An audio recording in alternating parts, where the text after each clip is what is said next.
these are the two claws that I've just removed from this foot that I boiled for 8 hours last night.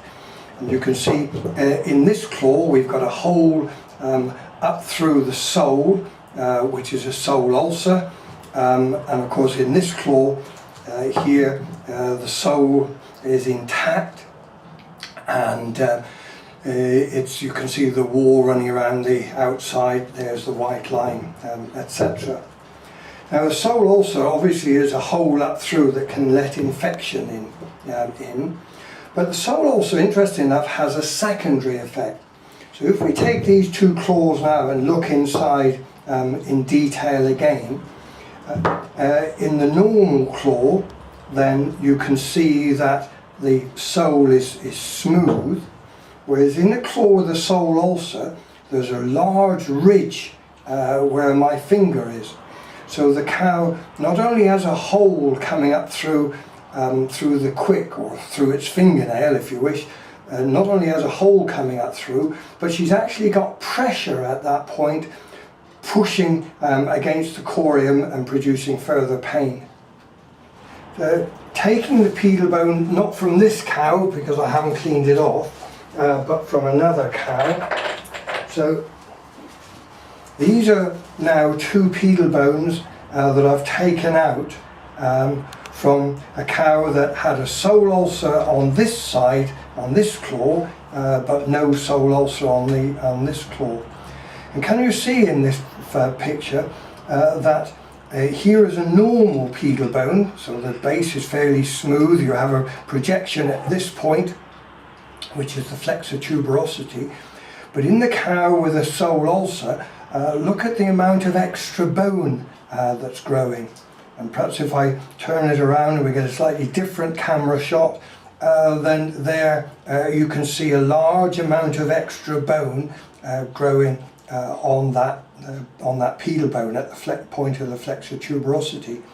So now this cow with a sole ulcer not only has a cone of hoof growing up into the foot, pushing against the corium, but it also has a large lump of bone above the corium pushing downwards. So the pressure on the corium now is going to be enormous, and this is what prevents the production of new hoof, or if it doesn't totally prevent it, it certainly reduces the effectiveness of the production of new hoof. The importance of this comes back to the digital cushion. So if we go back to our fresh specimen and look at this view, you may be able to see that this area here is raised, and if I push it, then it's soft and spongy. So this area is the digital cushion. Now, to reduce lameness, what we've got to make sure we do is to have a really good digital cushion, because if there's a good thickness of fat and a good deal of spongy material present in the foot, then the corium is not going to get pinched. If the corium does not get pinched, there will be no hemorrhage in the hoof. If there's no hemorrhage in the hoof going down through to the sole, we won't get a hole through the hoof. Without a hole, we will not get a conical dome inside the hoof, and will not get the swelling of the pedal bone. So maintaining the integrity of the digital cushion is just vital. A couple of things that are really important to that. One is the body condition score of the cow. So if the cow is in good body condition, then she'll have a good digital cushion. If she's in poor body condition, then she will have a digital cushion that is not as spongy, and she's more likely to develop sole ulcers. In fact, in one study, they showed that if the cow lost as little as 0.5 of a body condition score, that's scoring the cow from 0 to 4, and if they lost as little as 0.5 of a body condition score, then it would double the risk of lameness. And the other thing that's really interesting is that in heifers, the digital cushion is poorly developed and it doesn't become mature until the heifer is well into her second lactation. So this means that for fresh calved heifers especially, it's vitally important that we do everything that we can to prevent lameness. So things like minimizing standing times, maximizing cubicle comfort, making sure that the social interaction between animals is minimized, making sure that floor surfaces are in good condition to reduce the amount of stone bruising and so on becomes extremely important. Let's return to the pedal bone. You remember that we said that the base of the pedal bone should be perfectly smooth like this, with just a small projection at this point, which is the flexor tuberosity, just there. But if the corium becomes inflamed, then the bone will also become inflamed, because the corium not only produces the hoof, but it also feeds and remodels the bone. So we'll just leave that bone there for the moment as our control specimen. And this is another foot that I boiled out last night. On here you can see the corium overlying the base of the bone, and this cow has had quite a marked inflammation for some time. Now if we start to peel off the corium from the base of this bone, and you'll see there's hardly any digital cushion to it at all. So if I peel that off, just look at the effect on the base of the bone. So if we look at this bone in close-up, you'll notice these spiky projections of bone growing out from the base. Now those spiky projections of bone are present there because the corium has become inflamed. But of course they're part of a self-perpetuating process, because now that those spikes of bone will be pushing back down onto the corium. There's the piece of corium that was removed.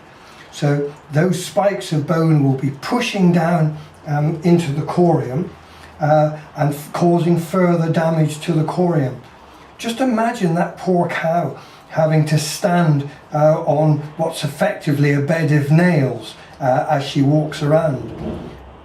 Because the corium is becoming spiked by these small pieces of bone, then the corium will bleed, there will be blood mixed in with the hoof. The hoof that is formed will be of low quality. When she stands on a stone on this low quality hoof, then we're going to get further bruising of the corium, and that will produce further spikes in the base of the bone. And in fact this foot has been inflamed for quite a long time, because if we turn the bone over and look at the joint surface, instead of having a really nice smooth joint like we have in our normal bone, you can see how the joint surface is also very rough, and you can see how that we've got a large amount of bone growing up around the outside of the foot. And this amount of bone growing up around the outside of the foot is what will be producing long-term discomfort. And in an animal like this, then even if we do conventional treatments of a sole ulcer, things like dishing the sole so that it becomes non-weight bearing, then this extra amount of bone growing around the outside of the foot is still going to cause a good deal of discomfort. I've got two specimens of bone that show this really well. So these two are boiled specimens, but in these I've dried them out and soaked them in formalin so that they'll remain in a preserved state. So this is the normal foot, a normal claw, other than the fact that you've got these onion rings here because she had digital dermatitis. But the claw itself is in quite reasonable condition. But in this foot, look at the difference. So she's had a heel ulcer here, and she's got some toe necrosis, but I don't think the the hoof is in particularly bad condition.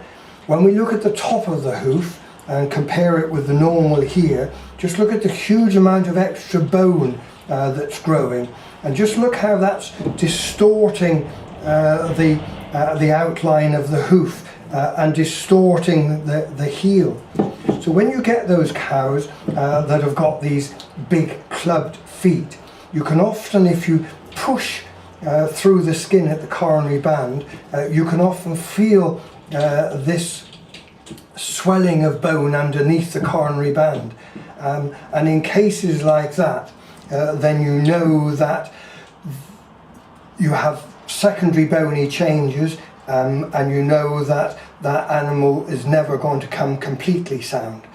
She may be able to continue in the herd, but she may need some specialist attention. Just to show you what can develop, there's another normal pedal bone there, a nice smooth surface. In this claw, it's not badly affected. It's got a heel ulcer and perhaps a sole fracture. When we look inside the hoof, we can see the hoof has been expanded slightly. And you'll see at this point a projection of hoof coming up from the heel ulcer.